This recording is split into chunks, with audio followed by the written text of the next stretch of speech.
Hola, nosotras somos Samantha Guzmán y Shirley Shiloh y el día de hoy les vamos a hablar sobre meningitis y absceso cerebral.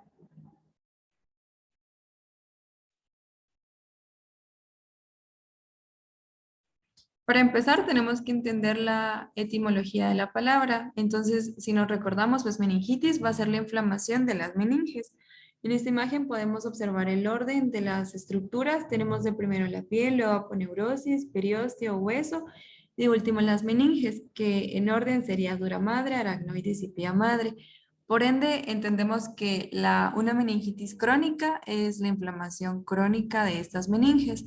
La misma va a generar una difusión neurológica pronunciada, a veces suele ser fatal si no se llega a tratar de forma adecuada. La meningitis crónica se llega a diagnosticar con un síndrome neurológico característico que se va a prolongar más de 4 semanas y va a estar acompañado de una reacción inflamatoria persistente del líquido cefalorraquídeo. Si bien como la mayoría de enfermedades, pues lo que tenemos que entender es de primero qué la está causando para poder tratarla.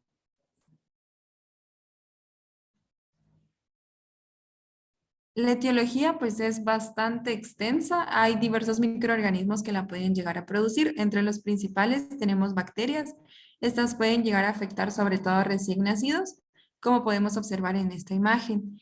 Luego, como los de interés que pueden estar en jóvenes y adultos, tenemos Neisseria meningitidis y Streptococcus pneumoniae. También hay algunos virus que la pueden llegar a producir, como enterovirus, e igual parásitos, pero estos son menos frecuentes. Hay algunos casos de meningitis que estos se llegan a producir post neurocirugía y van a estar dados por Staphylococcus aureus, Staphylococcus epidermidis y Pseudomonas aeruginosa.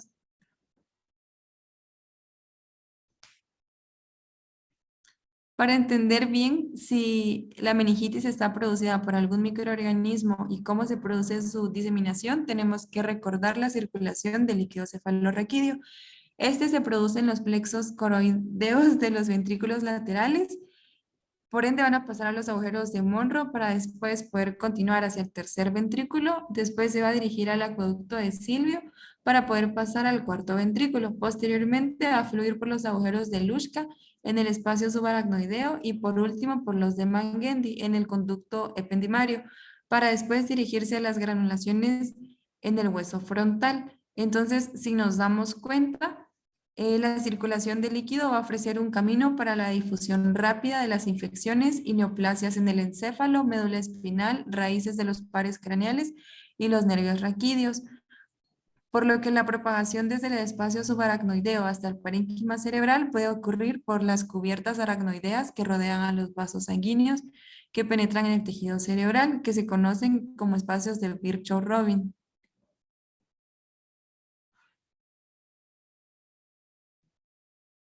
Ahora hablando un poco respecto a las manifestaciones clínicas que podemos encontrar en un paciente con meningitis, tenemos que esta se puede presentar como una enfermedad aguda fulminante que avanza rápidamente en pocas horas. Tenemos una triada de la meningitis que es fiebre, cefalea y rigidez de nuca. Si bien estas tres no se pueden como presentar juntas, pero tenemos que el signo patognomónico de irritación meningia, que es la rigidez de nuca. Entre otras manifestaciones tenemos náusea, vómito y fotofobia. Del 20 al 40% de los casos suelen presentar convulsiones, las cuales van a estar dadas por un infarto arterial focal, también va a producir una trombosis hemorrágica y por ende un edema focal. También una de las manifestaciones que podemos encontrar va a ser una hipertensión intracraneal, lo cual nos va a producir una obnubilación, coma, incluso una herniación cerebral.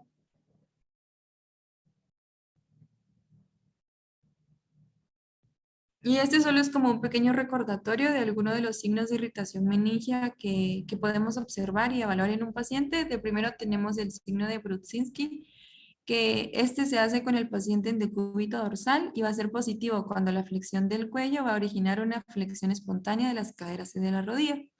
Esto se va a producir, pues, por ende, por la irritación meningia.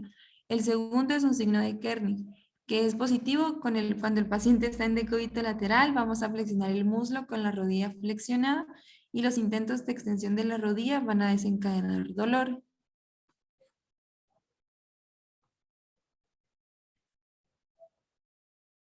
Ahora hablando un poco respecto al diagnóstico, pues normalmente lo que se va a realizar en un paciente que tiene ya la triada de meningitis que hayamos sospechado o tiene algunas otras manifestaciones, como puede ser una cefalea crónica, un dolor o una rigidez de cuello, cambios de personalidad, como puede ser la alteración del estado psíquico, somnolencia, falta de atención, desorientación, ceguera, hipoacusia, debilidad de brazos y piernas, pues lo primero que debemos de hacer es una punción lumbar. Para esto, pues vamos a extraer un poco de líquido cefalorraquídeo y vamos a hacer principalmente un cultivo con una tinción de Gram y también una PCR. Para obtener un análisis de líquido cefalorraquídeo, pues está esta tabla que nos va a indicar como los diferentes hallazgos que vamos a encontrar cuando la etiología es bacteriana, viral o bien causada por hongos. Entonces tenemos que la presión de eyección normal es de 8 a 15 milímetros de mercurio. Leucocitos, pues van a haber de 0 a 5. Diferencial de leucocitos, lo normal es que no. Las proteínas van a estar de 15 a 60 miligramos de cilitro y glucosa, el valor normal es de 50 a 80 miligramos de cilitro. Vemos que si estamos sospechando de una etiología bacteriana, la presión se va a encontrar elevada. Van a haber leucocitos de 100 a 1000 milímetros cúbicos. El diferencial de leucocitos van a ser neutrófilos. Las proteínas se van a encontrar elevadas y la glucosa va a estar disminuida. Mientras que si sospechamos que es por virus, la presión va a estar normal, las proteínas van a estar normales o disminuidas y la glucosa va a estar normal. Mientras que si vemos, cuando estamos sospechando por algún hongo, vemos que la mayoría de cuestiones están variables, como la presión y leucocitos. El diferencial de leucocitos van a ser los linfocitos, las proteínas se van a encontrar elevadas y la glucosa se va a encontrar disminuida. Media vez confirmamos el diagnóstico de meningitis crónica por el análisis de líquido cefalorraquídeo, los esfuerzos se van a encaminar a identificar la causa por medio de más análisis del líquido cefalorraquídeo, el diagnóstico de una infección diseminada o de una enfermedad inflamatoria no infecciosa subyacente y bien la valoración anatomopatológica de una biopsia meningia.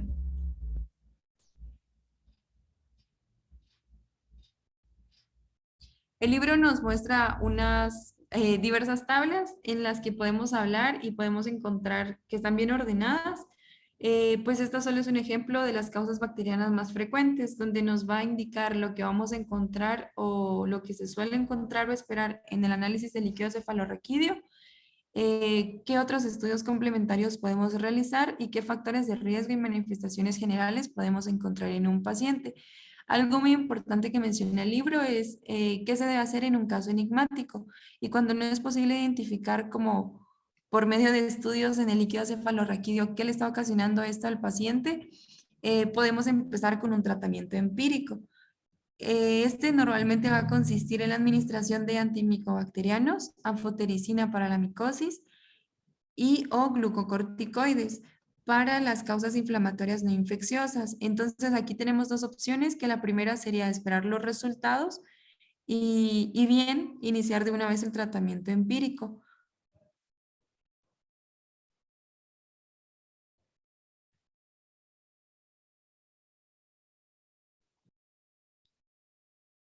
Ahora vamos a hablar un poquito de lo que es absceso cerebral, ¿verdad? En cuanto a la definición, ¿verdad? De qué es un absceso cerebral, pues recordamos que el absceso cerebral se define como un proceso supurativo focal del parénquima cerebral que inicia como un área localizada de cerebritis que posteriormente se convierte en una colección de pus dentro de una cápsula bien vascularizada. El absceso cerebral puede ser causado por diversos microorganismos, incluidas bacterias, micobacterias, protozoos, hongos, y pues el tratamiento exitoso de los abscesos requiere un alto índice de sospecha y a menudo pues es una combinación de tratamiento, ¿verdad? Entre drenaje quirúrgico asociado a la terapia antimicrobiana adecuada. Bueno, en cuanto a la fisiopatología, pues vemos que las bacterias pueden invadir el cerebro ya sea por diseminación directa. Esta representa la mitad de los casos de absceso cerebral mediante siembra hematógena en aproximadamente un tercio de los casos, y hay otros mecanismos que aún no se conocen que representan el tercio restante. En cuanto a la diseminación directa, esta se da desde un sitio contiguo, usualmente causa un solo absceso cerebral, mientras que la diseminación por una bacteriemia típicamente pues causa múltiples lesiones ubicadas en el territorio de la arteria cerebral media. Las causas de la diseminación directa desde un sitio contiguo incluyen, por ejemplo, las infecciones dentales, que generalmente se propagan a lo que es el lóbulo frontal, que eso lo voy a explicar un poquito más adelante. También tenemos otras infecciones como la sinusitis etmoidal o frontal, que generalmente se van a extender también al lóbulo frontal. También tenemos, por ejemplo, la otitis media subaguda o crónica. También puede ser la mastoiditis, que se relacionan pues, el aparecimiento de abscesos en lo que es el lóbulo temporal y también el cerebelo. Dentro de las etiologías también que cursan con la siembra hematógena, ¿verdad? Destacan lo que son las infecciones pulmonares, ya sea pues abscesos pulmonares o empiemas. También puede ser por infecciones de la piel, infecciones intraabdominales, pélvicas, endocarditis y enfermedad pues cardíaca congénita. Bueno, una vez que el patógeno se encuentra dentro del parénquima cerebral, se inicia una etapa, ¿verdad?, de maduración del absceso. Entonces, todo este proceso se va a desarrollar en 4 etapas. Tenemos primero la etapa temprana, que se denomina cerebritis temprana, que ocupa del día 1 al día 4.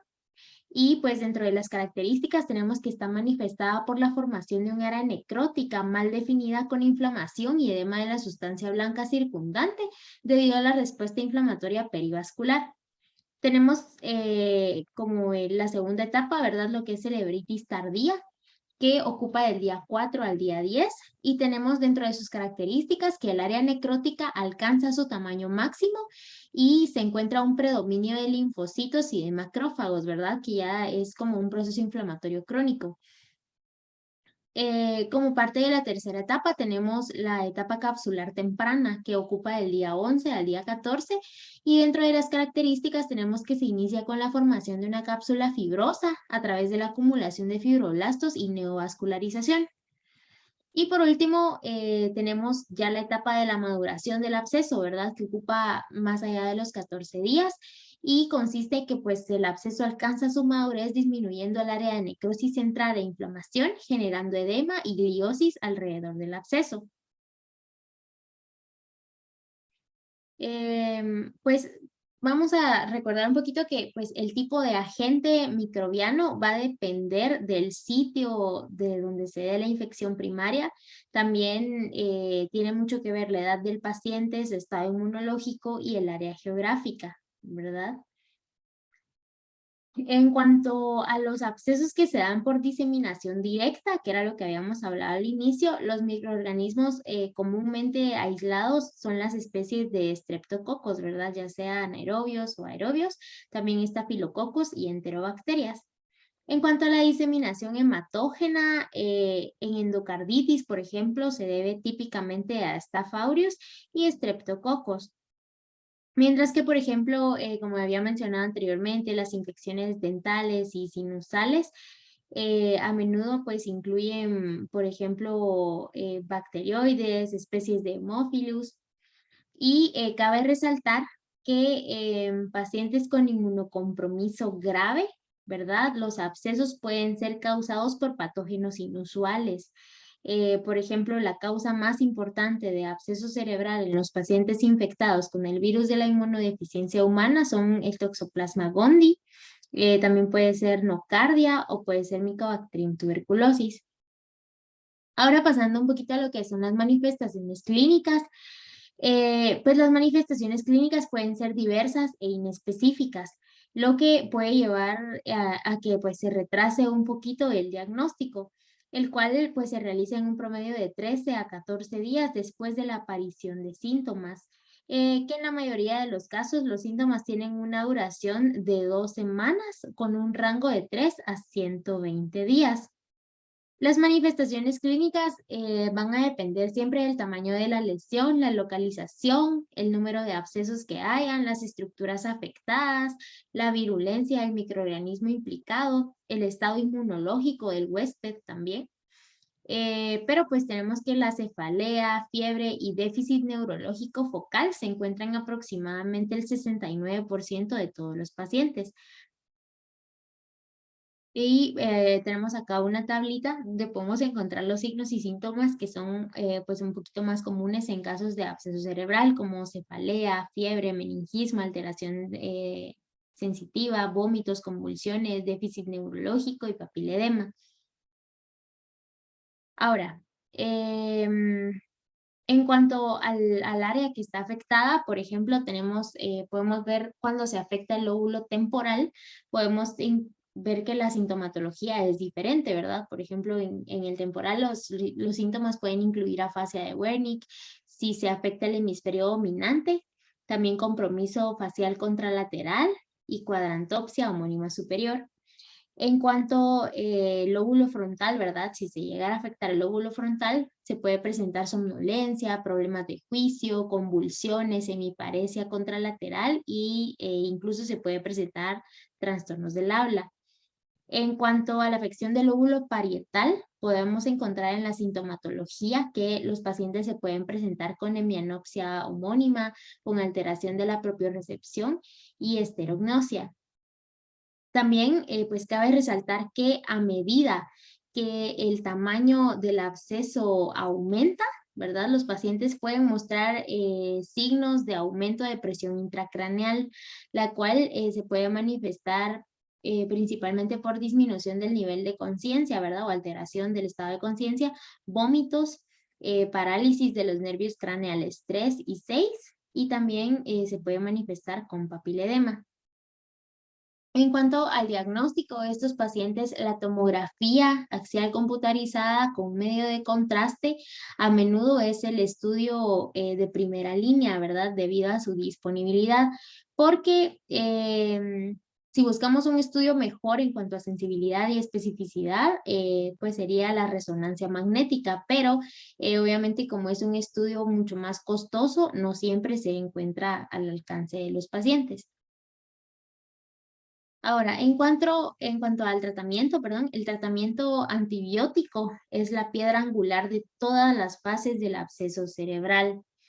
Y hay que tomar en cuenta que el manejo quirúrgico solo se indica en fases capsulares.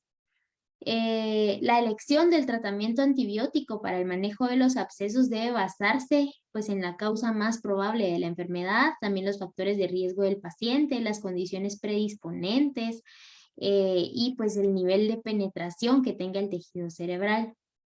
Los antibióticos empíricos incluyen, por ejemplo, la cefotaxima, la ceftriaxona, el metronidazol, vancomicina, y en los pacientes, es importante recordar que los pacientes inmunocomprometidos, la cobertura empírica debe incluir agentes antifúngicos, ¿verdad?